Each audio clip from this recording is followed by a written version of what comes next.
You've heard the story about the two Moravian young men who sold themselves into slavery so that they could go to an island where there were only slaves and witness to them.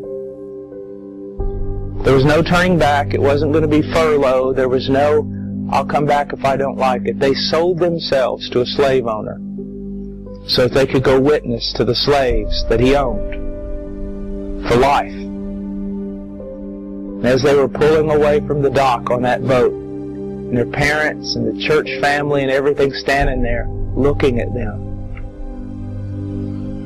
one of them screamed and said, "Shall not the Lamb have the full reward of His suffering?" Now that's missions. They counted their life as worthless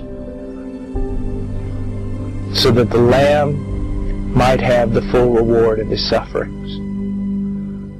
Gentlemen, don't waste your life playing stupid little games. Just don't do it. Now these were two young men, barely out of their teens.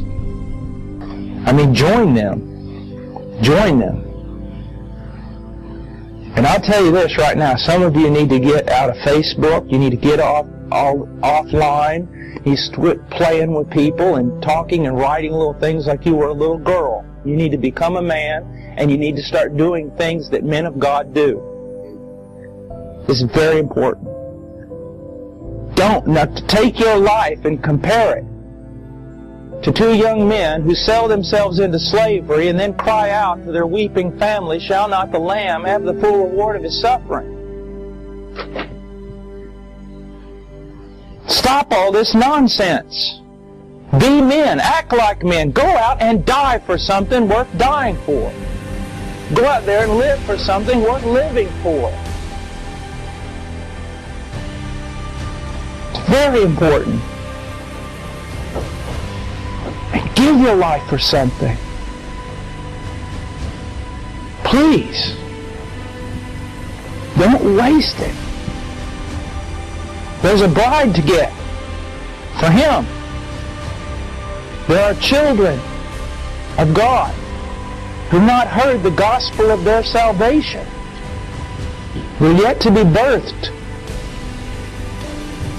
There are churches to build. I mean, quit all this other stuff. And if your friends are silly, goofy friends, leave them. Follow Christ. Become a man. Walk with men. If you know all the styles and fashions and cool things and what's going on the internet and what's going on in fashion and this and that and everything else, stop it. Who cares? I mean, there is a job to do. Be a man.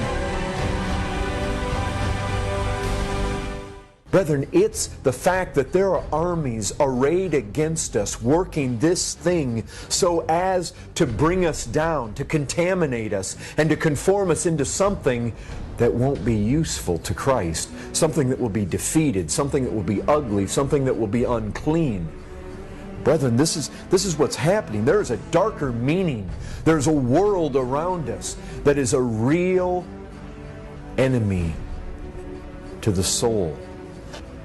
Christ said this, "Do not be surprised, brothers, that the world hates you."